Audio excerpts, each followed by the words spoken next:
കേരള വിപണി കൈയടക്കി തമിഴ്നാട് പേരക്ക. തമിഴ്നാട്ടിലെ പളനിയിൽ നിന്നും എത്തുന്ന പേരക്കയാണ് നഗരത്തിലുള്ളവർക്ക് യഥേഷ്ടം ലഭ്യമാകുന്നത്.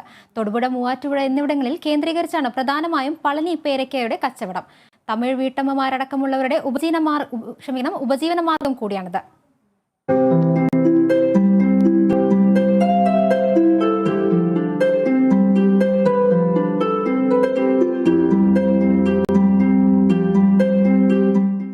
കുടുംബത്തിന്റെയും ഫ്ളാറ്റിന്റെയും കാലഘട്ടമായതോടെ നാട്ടുപഴങ്ങളും രുചികളും മിക്കയിടത്തു നിന്നും അപ്രത്യക്ഷമായി തുടങ്ങി. അതിലൊന്നാണ് പേരയ്ക്ക.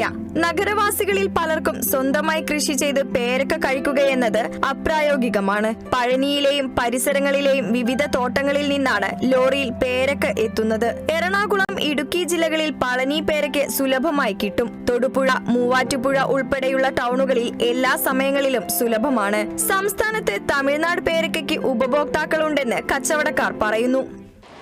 നാടൻ പേരയ്ക്കാണ് അവിടെ നിന്ന് മേടിക്കാറുണ്ട്. നല്ല പേരയ്ക്കാണ്, കുഴപ്പമില്ല, ഡെയിലി മേടിക്കാറുണ്ട്. തമിഴ്നാട് പളനിയിൽ നിന്നാണ് കൊണ്ടുവരുന്നത് പേരയ്ക്ക. വില 100 രൂപയാണ്. പേരയ്ക്ക കിട്ടുന്ന നമുക്ക് നല്ല ഇതാണ്, എല്ലാവർക്കും മേടിക്കാൻ പറ്റുന്നുണ്ട്.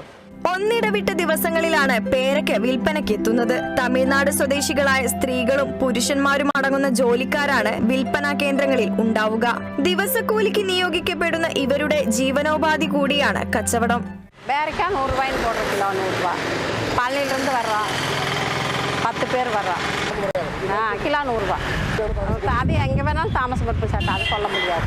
அது இவ்வளோ எந்த இடம் தான் சொல்ல முடியாது. ஓனர் எங்கே சொல்கிறாரோ அங்கே தான் நாங்கள் தாமதமாக. കൂലി 500 രൂപ. റോസും വെള്ളയും നിറങ്ങളിലുള്ള പേരയ്ക്ക കിലോയ്ക്ക് 80 മുതൽ 100 രൂപ വരെ വിലയ്ക്കാണ് വിൽക്കുന്നത്. സാധാരണ നാട്ടുപേരക്കയേക്കാൾ വലുപ്പവും കേടില്ലായ്മയുമാണ് തമിഴ്നാട് പേരക്കയെ മലയാളിക്ക് പ്രിയങ്കരമാക്കുന്നത്. Kerala vision news, Idukki.